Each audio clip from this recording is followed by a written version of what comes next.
Hi, I'm Steve, and I am host of the History of the Papacy and Beyond the Big Screen podcasts. In producing these podcasts, I've read a book or two, and I wish so much I had someone to keep me on track and help me read the classics and the important books of literature in a really systematic way.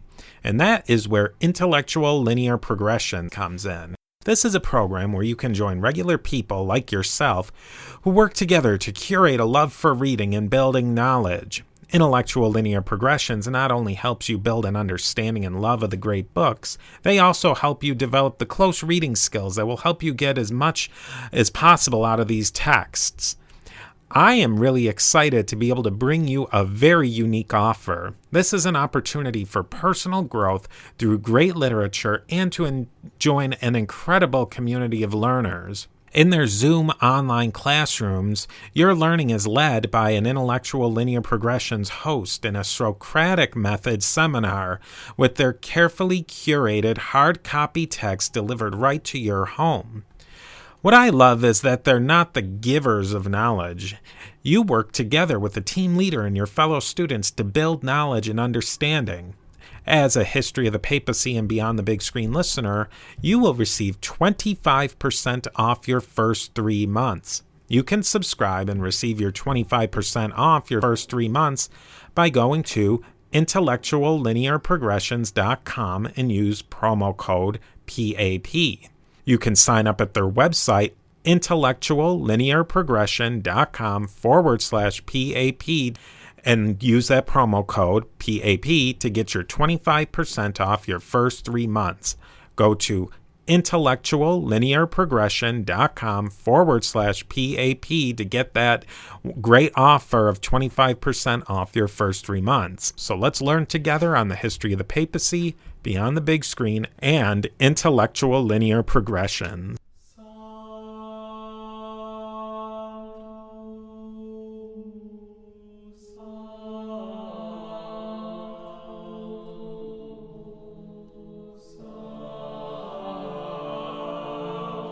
Sidetrack, episode 63, Samson on Trial.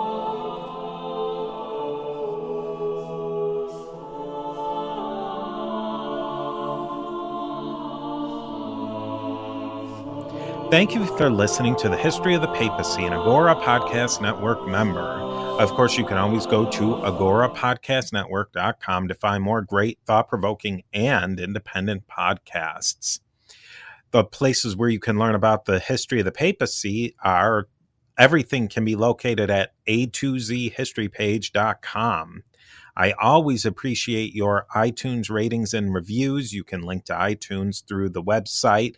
You can also find us on Facebook. We have a Facebook group and a page, which can all be found links in the show notes or just by searching A2Z History or A2Z History Page on Facebook. We're also on Twitter at A2Z History. I've received a bunch of new reviews, and it's great to hear what you think of the show. We also have a new patron on patreon.com/papacy to thank today, Justin at the Alexandria level. Justin and I have had a great conversation and found out we share several mutual interests. And this is really the best thing about this podcast and Patreon. The financial support is wonderful and I really appreciate it, but it's even better to get to know so many of you personally. It's really cool, and it's really great to get to meet new people who are really interested. We're all interested in these same topics of history, and it's a lot of fun. So I really appreciate all of your support and all of you listening. Now, today we have a special episode that might turn into a semi-regular segment on the History of the Papacy podcast. Today I'm joined by Ben Jacobs of the Wittenberg to Westphalia Wars of the Reformation podcast and Gary Stevens of the History in the Bible podcast. Both of these guys are old friends of the show and frequent guests on both the History of the Papacy and Beyond the Big Screen. Today we put the biblical figure Samson from the Old Testament on trial. Gary plays the role of the prosecutor. Ben will judge, and I will defend Samson.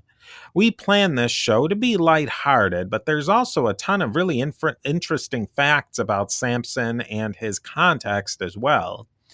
We will be held to only the highest level of jurisprudence and strictest rules of evidence, that of the television courtroom procedural dramas that we all know and love.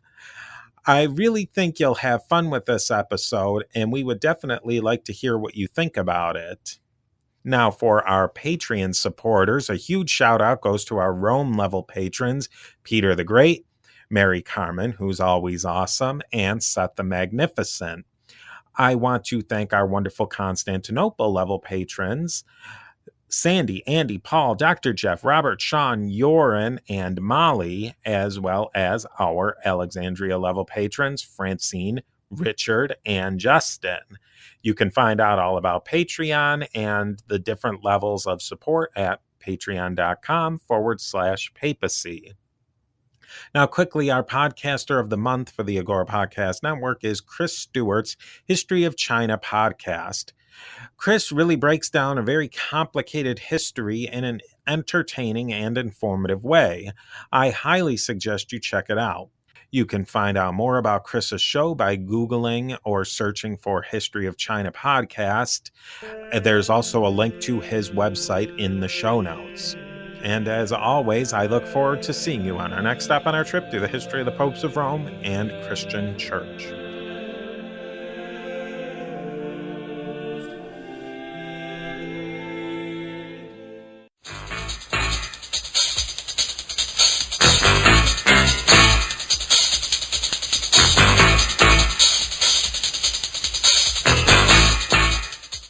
All rise for the trial of the Cosmos versus Shimshon ben Manoah, a.k.a. Samson. Judge Benjamin of Judah presiding. That's me. We usually have a bailiff to do this, but budget cuts. We are here today to examine the crimes of the defendant, who is accused of more than 4,030 counts of murder, extortion, arson, destruction of government property, destruction of a place of worship, consorting with foreign women, and violating his Nazirite vows by consorting with corpses, again, more than 4,000 times. Given the sheer number of indictments against the accused, the Cosmos has made a motion to hold one trial covering all these incidents, a motion that the defense has not objected to. And given the budget situation, I will accept this motion. I will be opening the floor to opening statements by the prosecutor for the Cosmos, Mr. Hasatan, who has once again won the coin toss somehow. Mr. Hasatan? My lord, I am Hasatan. I represent my employer, the creator of the universe. The defendant stands before you, accused of the most heinous crimes. Shall we run through this terrible, terrible list? They are recounted in the book of Judges, in the Old Testament, the Tanakh. The first charge against this odious individual is extortion, whereby a young Samson fancies some unnamed woman from a place called Timnah and demands that his parents acquire her, my lad. Not merely approach her, but actually buy her as a person.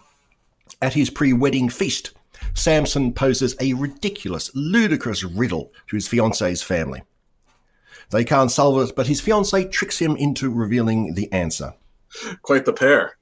Quite the pair. So that is the first charge, extortion. The second charge is the murder of 30 persons in Ashkelon in Philistia. Samson, outraged that his fiancée's people have answered their riddle, manages to kill 30 of them. What a great way to start off with your in-laws. The third charge is of criminal damage and arson. Samson leaves Philistia briefly and then comes back to his former fiancée, whom he is convinced he is married to. No one else believes this except our homicidal half-wit Samson. Samson is outraged that his former fiancée has been given to someone else, so he sets fire to 300 foxes who cause havoc in the Philistine wheat fields. Fourth charge, murder of an unknown number of persons. Now, poor Samson's unnamed fiancée is still copping grief. Her family decide that she is responsible for Samson's arson attack. The Philistines torch her and her family. Whoa, you don't get mixed up with Samson and come out looking good. Yeah. In an unlikely countermove, Samson retaliates on the Philistines by slaughtering an unknown number of them. He then proceeds to hide in the mountains. Fifth charge, murder of 1,000 persons. The Philistines retaliate against Samson's slaughter by launching an expedition against Judah. The Judeans surrender a handcuffed Samson to the Philistines. They know this guy is no good. Samson, of course, breaks free of his bonds and kills 1,000 Philistines with the jawbone of an ass. Next charge, sixth, criminal damage, destruction of government property. Samson, meanwhile, for some reason, is let to judge the Judeans and the Israelites for 20 years. Who would stop him? Yeah, indeed. Who could stop him?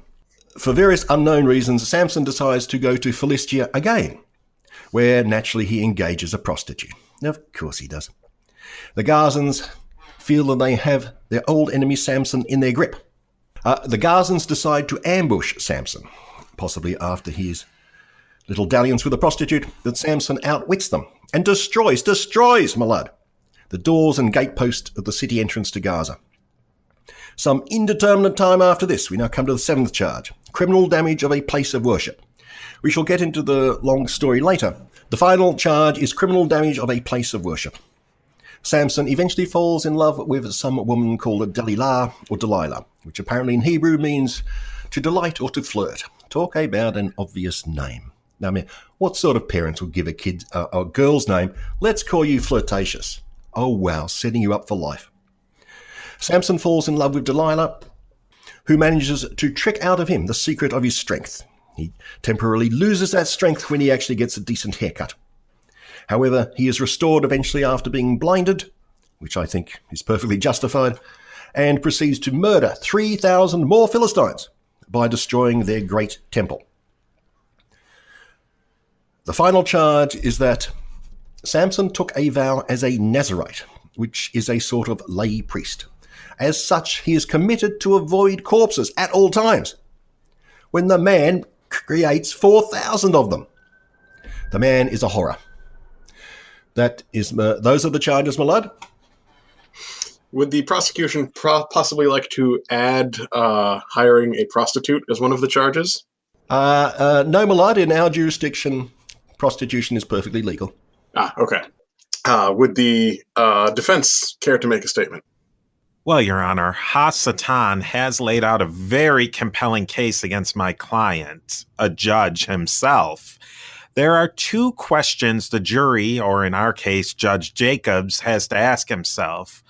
Who gave the okay to, in other words, who gave my rather, for lack of a better word, simple client the ability to wreak such havoc he wreaked? There's only one answer to that question. The man upstairs, of course. In other words, Gary's own boss. Now, Gary and his boss have been known to set up some of their people now and again. See the unfortunateness with one of my other clients, Job. Well, the second we call on the prosecution. We call on the defense to withdraw that remark. We did not set up Job. We'll argue that in another case. That might be our next case. Okay, we'll withdraw that accusation. Okay, understood. Proceed. Now, the second question you must ask is, can Samson be guilty of a crime against his enemies?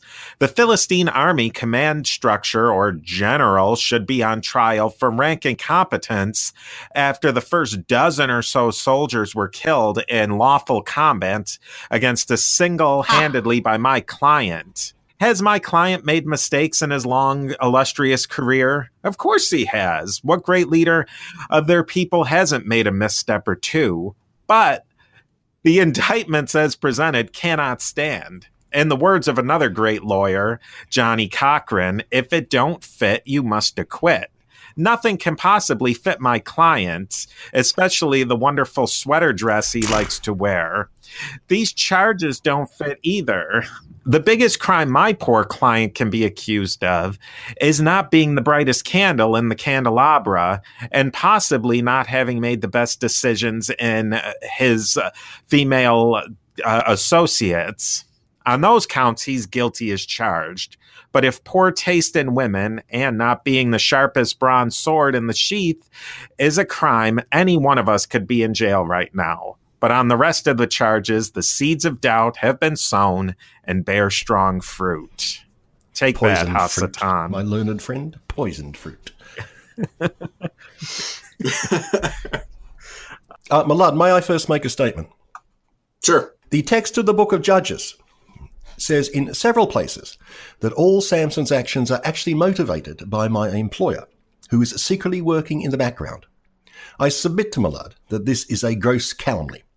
My employer has nothing to do with it.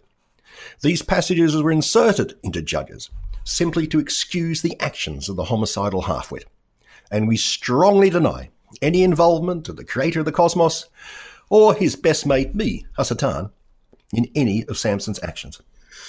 Well, Mr. Prosecutor, that opens up a certain can of worms, does it not?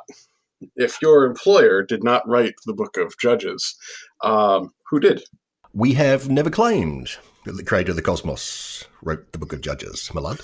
I see. Who did, though? Can we in any way trust the veracity of the statements made about the defendant based on the testimony in the Book of Judges? We cannot trust any statement which says that the defendant is a nice man. We must trust every statement which says he's an evil idiot. I see. I would like to enter a piece of evidence into the record and ask the prosecuting attorney, how can someone possibly, in the piece of evidence, of course, is the jawbone of an ass, how could 3,000 Philistine warriors possibly be killed by one person with the jawbone of an ass without some help from the outside? But that incident has not made it into the text. These people were lying defenseless on the ground, having been poisoned by this fruit that you talk about. So he just whacked them over the head. Well, maybe several jawbones of an ass, because I can imagine you would have to kill a lot of asses to keep those jawbones going as they broke up when they were hitting the skulls of these poor, defenseless, drugged Philistines. Well, that does bring up another point, Mr. Prosecutor. The issue of cruelty against animals. The defense does seem to have a tendency towards cruelty towards animals, given the fox incident, and possibly the numerous asses who were dejawed in the course of murdering several thousand Philistines. Would the prosecution care to elaborate on why they did not add cruelty to animals into the charges against the defense? MacLeod, we do agree with that, and we should also like to throw in the unpleasant incident with the lion. However, the charges of murder of over 4,000 people we feel is sufficient to overwhelm mere, molesting guinea pigs. I'd like to defend my client with the lion. He was just walking through the woods, obviously upset after the terrible, terrible mistreatment at the hands of the Philistines, and he was attacked by a lion. What else is somebody supposed to do besides kill a lion with their bare hands? Yes. I know I do that on a fairly regular basis. As a reasonable man, I wouldn't expect anything less. We proposed that the lion did not attack Samson. The lion was merely hanging around doing whatever lions do. And I didn't know they actually had lions in the Middle East. And Samson willfully took on this poor old mangy beast who was simply trying to make a living hanging out, sunning himself on a rock. I object to that.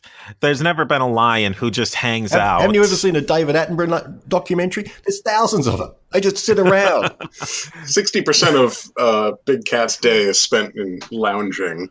And there were, in fact, many lions in the Middle East until, Samson got there. We thank the court for this clarification. Let me also lay out one little other piece of evidence that our prosecutor has failed to admit. How can we convict somebody who's very likely an archetypal character based on Greek mythology? Shouldn't Hercules be the one on trial here? Oh, talk about changing the game. Hercules is not on trial here, MacLeod. Samson is. Why are we introducing Hercules? You might as well introduce Thor or Apollo or some random superhero. It is Samson we are concerned with. Or possibly Gilgamesh. Gilgamesh? What did he ever do wrong? Well, there was the whole first part of the story where he was destroying everything in the city and making off with everyone's wives, and so they, brought in the wild man to keep him busy.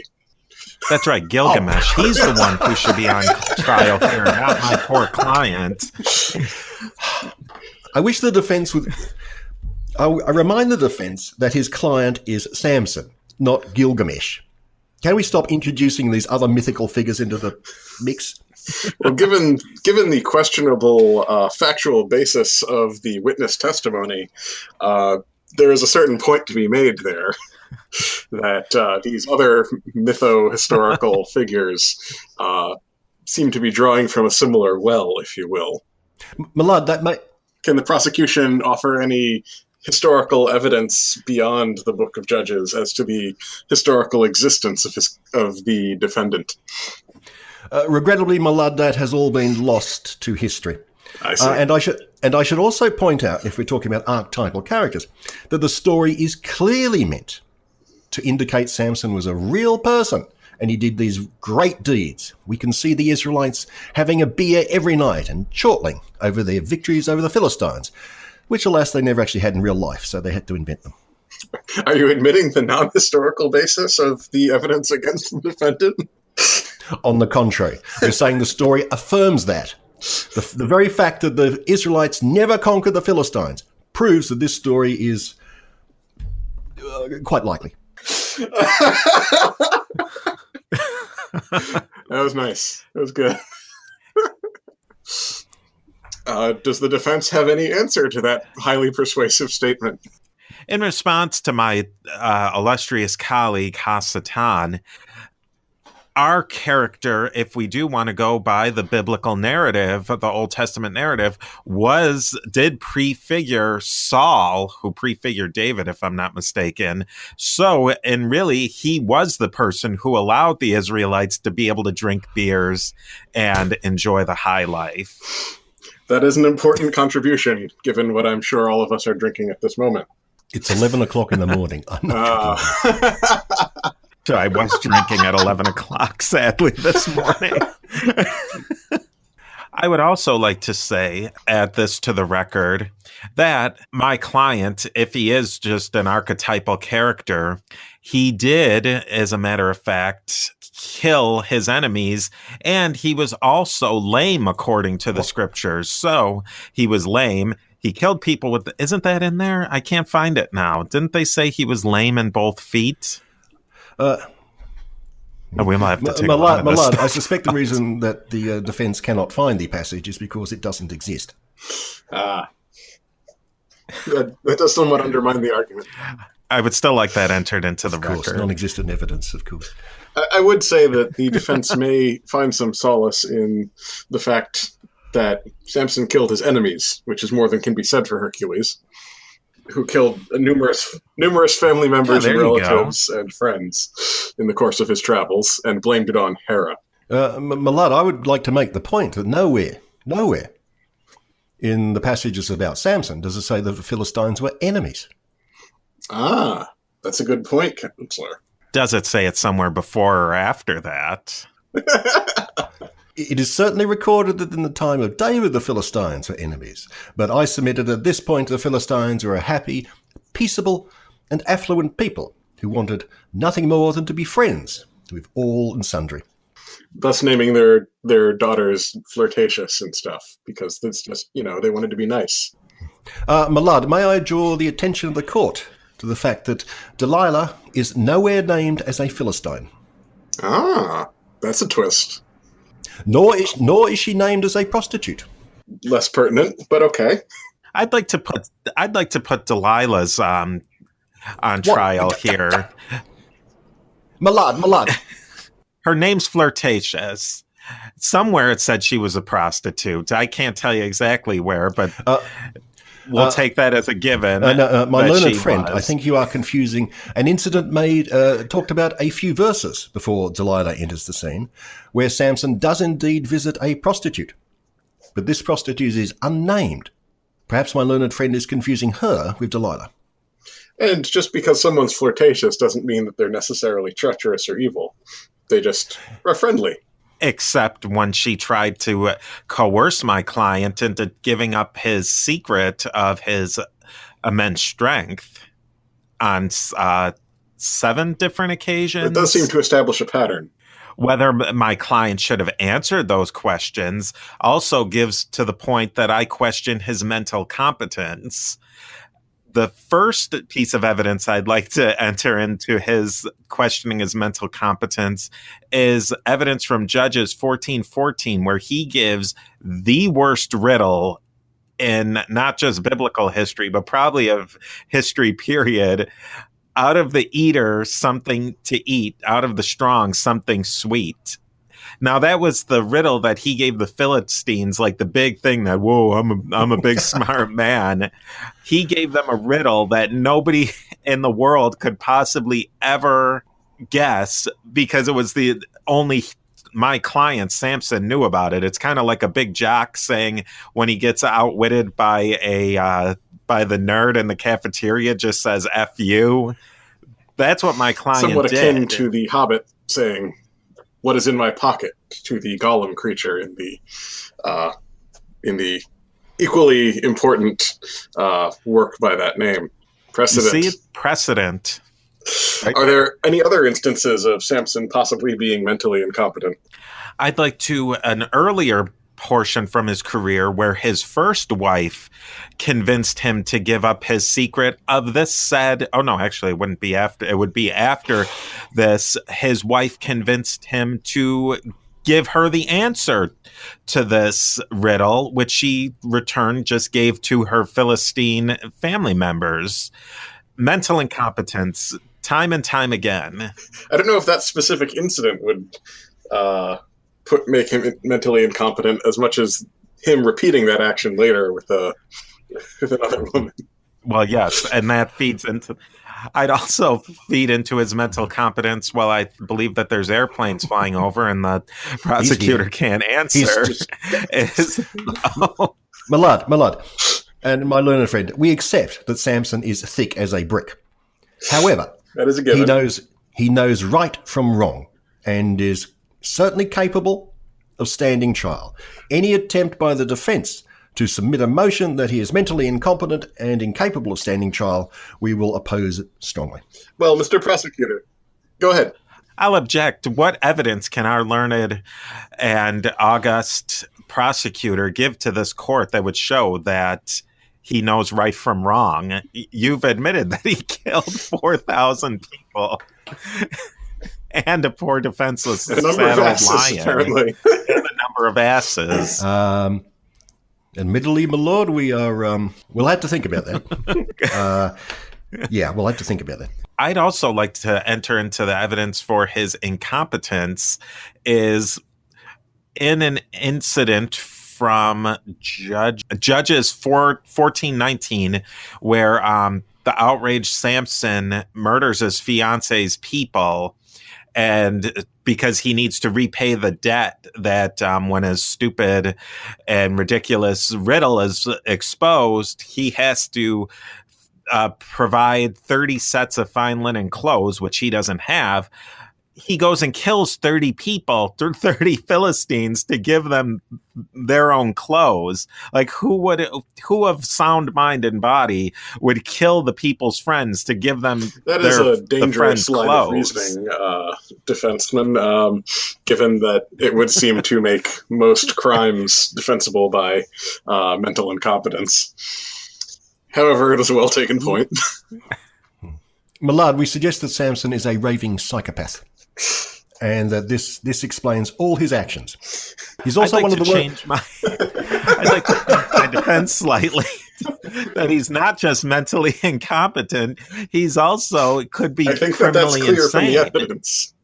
Are there any further points that the defense or the prosecution would seek to make at this juncture? We would also object to a statement of insanity on Samson. He may be a psychopath, but as we say, he is still capable of being judged by this court, and were he still alive, being imprisoned for the rest of his life.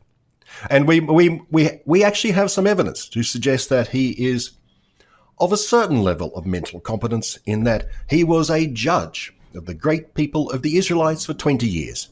How could they have let that happen if he was a complete numbnut? Well, who would stop him? He had a troubled youth. I think it's clear that he cleared himself up. And really, the murder of the 3,000 worshippers at the Temple of Dagon was under duress. You can't argue with that, can you, my dear colleague, prosecutor? My learned friend, I should point out that he was arrested. And like any prisoner attempting to escape, he is culpable for trying to leave lawful custody. Mm-hmm. Now, can you explain, prosecutor, how he murdered these 3,000 people at your Temple of Dagon? Well, it seems that due to some minor construction faults by a dodgy builder, he was able to pull down some really big pillars and the whole place collapsed. We are investigating this, and the construction company directors are under arrest as we speak. We certainly couldn't possibly say that my client is guilty of your people's shoddy workmanship, can we? My learned friend, no, we cannot. We will be alleging that the builders are negligent in a contributory sense, but certainly Samson was the person who found the unexpected weakness in the construction and precipitated the catastrophic collapse. So my client's not allowed to lean up against columns in your temples? He did not merely lean, he pulled them to pieces. The man doesn't know his own strength. Speaking, too, as the unbelievable power that one human couldn't possibly possess. MacLeod, the whole point of Samson is that he does have superhuman power. Given to him by your client, the person you represent. Well, it all went horribly wrong, didn't it? I mean, God isn't omniscient. Oh, wait. God was merely testing his people, as he so often does. Which people was he testing in this situation? Seems like he would be testing the Philistines. Yeah, which people Whereas is he the testing? Judeans would be tested in their ability to get out of Samson's way. That is true, and this is why the Israelites are God's chosen people and not the Philistines. They failed the test, and the fact that they lost 4,000 people shows us a really bad fail on their part. I would also like to address the breaking of poor Samson's Nazirite vows. My client was born a Nazirite, so he didn't even technically take on that vow by himself, which is an oath that says in the Bible that an individual has to take upon themselves. Somewhere in there, I couldn't tell you where it does exactly. I would have to consult with my employer about that, but then my employer is notorious for imposing things on people without them asking for it. May I submit the kingship of Saul was imposed upon him. He didn't ask for it, in fact, went hiding when people said, "Hey, Saul, you want to be king?" So my employer does that all the time. It's one of his most lovable characteristics. Now, I'd also like to enter into evidence that, now, maybe my client did break the vow of not drinking wine. That may have happened once or twice. My client may have broken the vow of touching corpses, because how could you take off the clothes of corpses to give them to the Philistines if they weren't dead? But he did not break the vow of cutting his hair. Yes, that was Samson certainly maintained the easiest possible vow to make, not getting a haircut. Pity about, apparently so. He looked like Fabio and his in hair was prime. Magnificent. 7 braids, well braided. I think you'd have to be very brave to braid Samson's hair and hope that you came out of the experience alive if you didn't like it. That is a given. Would the counselors consent to moving to closing statements at this point, as we are through our notes? Yes, the prosecution goes first, doesn't it? MacLeod, I submit that the case against Samson is ironclad and watertight, like an old battleship. He is mentally competent to stand trial. He killed thousands and thousands of people who were never his enemy. He did no good for his own people. He did not act under the instructions of my employer. He is a homicidal halfwit and a maniacal moron. Were he still alive, he should be incarcerated for eternity. Would the defense care to make a statement? I certainly would. I have shown that Shimshon ben Manoah, also known as Samson for the record, is a barely mentally competent archetypal character who may have very well been based on a Greek mythological archetype, and as our illustrious judge pointed out, possibly even an older archetypal mythological archetype. The prosecution had to prove that my client actually committed these heinous acts and that he did them of his own free will. My client was manipulated from beginning to end by the Philistines, by his poor choice in women, by the prosecutor's client and the people he represents. I can say that my poor client has made some wrong decisions, but he certainly made up for them, as is stated in Judges, that he was a pretty decent judge himself and leader of his tribe for a couple of years at least. Based on all that, you absolutely must acquit my client. MacLeod, it is outrageous to say that the Philistines, of all people, manipulated Samson. Pretty inept manipulation. The prosecution must recognize that it is not time for cross-examination. I will need a moment for deliberations. In the meantime, a word from our sponsors. Hair care products? Hair care products of our illustrious Samson. Yeah. What's that stuff that makes your hair grow?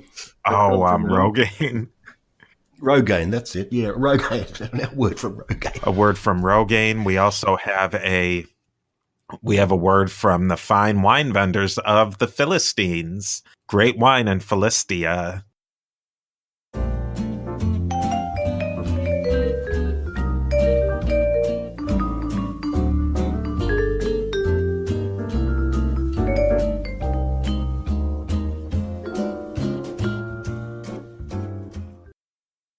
Gentlemen, this is a complicated case, and so I'm going to go through the issues in sequence.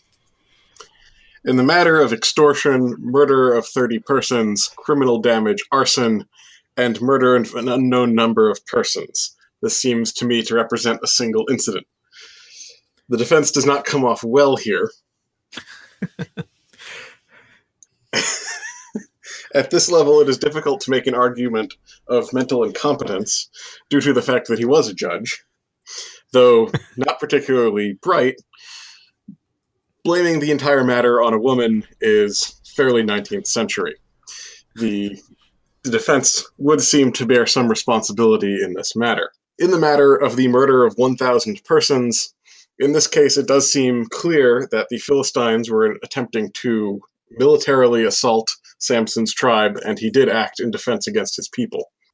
Therefore, these murders are not in fact murders. That leaves 3,000... What did I say? That leaves 3,030 murders to account for. In the matter of the criminal damage, destruction of government property, again, the defense is clearly culpable of the destruction of property in an attempt to break out of lawful arrest.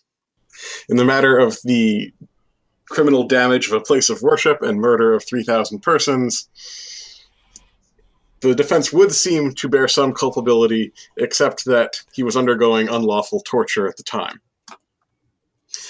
In the matter of the violation of the Nazirite vows, the defense is clearly guilty. There are, however, some outside considerations to discuss. The mental competence of the accused is in question. Though he did act in a judging capacity, his falling for the same trick twice does throw his competence into question. The question of the defense's culpability in light of the provision of extraordinary powers by the divine, namely God, in full knowledge by the divine of the character of the defense, would seem to throw into doubt the defense's culpability. In other words, God knew what Samson was, and God gave him the strength anyway. That would seem to be problematic. There is finally the larger question of the existence of the defense. In all likelihood, it seems that the defense does not exist at all, and therefore cannot be legally culpable for any actions he may or may not have taken, because he did not take any of them. All that being said, all three of us share the same employer, and given that the divine is seeking the punishment of the defense, he is therefore guilty. Case closed. Thank you very much. Oh.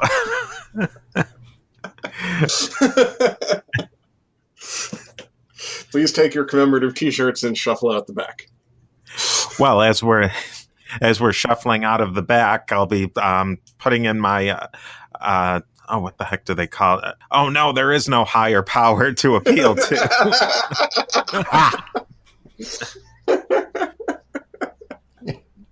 This is the Supreme Appellate Court. What's always nice is the defense attorney gets to go home. That is true. That's true. That is true. As everyone shuffles out the back, I feel the need to point out that this was all in good fun, and we are not intending to imply anything about anyone's deeply held beliefs or religions. If you enjoyed this, we are planning to do another one at some point in the unknown future on Job. So keep your ears and podcatchers peeled for that one. I myself am not, in fact, a heavenly judge named Ben. I am a real actual person named Ben, Benjamin Jacobs, and my podcast is Wittenberg to Westphalia, The Wars of the Reformation. In it, I discuss the Wars of the Reformation, though I have yet to get there. We also have Steve, who also has a show. I'm the host of the History of the Papacy podcast and Beyond the Big Screen. I am not an attorney, a defense attorney or otherwise, but I do play one on podcasts. So I wouldn't come to me for legal advice, clearly based on this episode, but I think I have a much better shot representing my client, Job. And then, of course, playing our prosecuting attorney was Gary. I'm Gary Stevens from the History in the Bible podcast, and I'm not actually Satan. So. It's good. It's good. But he does play him on podcasts. That's, yeah. Yes, but I do play Satan on podcasts. Thanks, everybody, for listening. This has been fun.